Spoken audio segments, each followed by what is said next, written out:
Menteri Kebudayaan Republik Indonesia Fadlizon mengunjungi pameran Bilah Pusaka yang digelar di Baruga A dan Baruga B, kantor Bupati Maros pada Kamis 3 Juli 2025. Ia tiba di kompleks kantor Bupati sekitar pukul 10.45.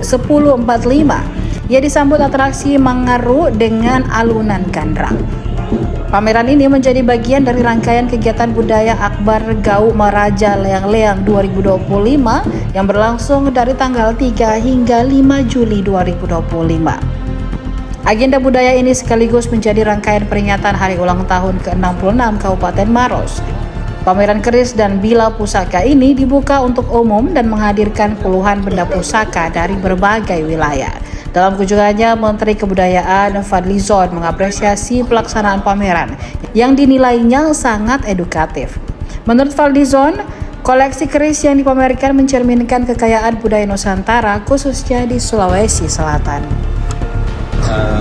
Saya sangat senang sekali dalam rangka hari ulang tahun Kabupaten Maros yang ke-66 kita menyelenggarakan pameran Bilah Pusaka yang di sini hadir juga keris-keris dari pusaka beberapa kerajaan yang mungkin jarang sekali dilihat ya, dan juga keris-keris motif dari Makassar, Bugis. Selain itu juga bilah-bilah, tadi kita bisa lihat bilah yang memang merupakan bilah ciri-ciri dari atau gaya style dari Kabupaten Maros yang ternyata variasinya cukup banyak di setiap beberapa daerah, mungkin kecamatan atau apa berbeda-beda atau wilayah adat yang berbeda-beda.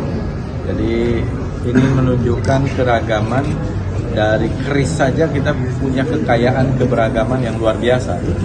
Dan keris memang ditemukan hampir di seluruh wilayah Nusantara.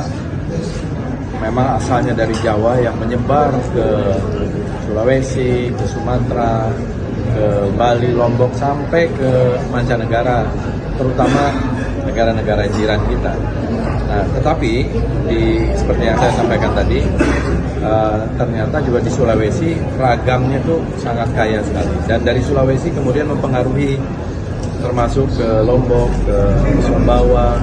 Saya melihat style yang sangat mirip, sehingga kalau di dalam dunia perkerisan, keris-keris Sumbawa itu bisa dikategorikan keris rumpun Sulawesi.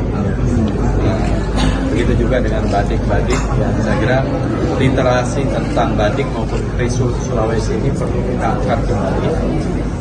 Apa bedanya dengan keris-keris dari daerah lain, sehingga masyarakat, terutama masyarakat Sulawesi sendiri, bisa, yang generasi mudanya gitu, bisa memahami. Dan kita ingin nanti juga dari Kementerian Kebudayaan mendorong literasi dan edukasi tentang benda-benda pusaka, termasuk dalam hal ini keris dan badik dan juga senjata-senjata tradisional Nusantara, sehingga kita bisa mengenali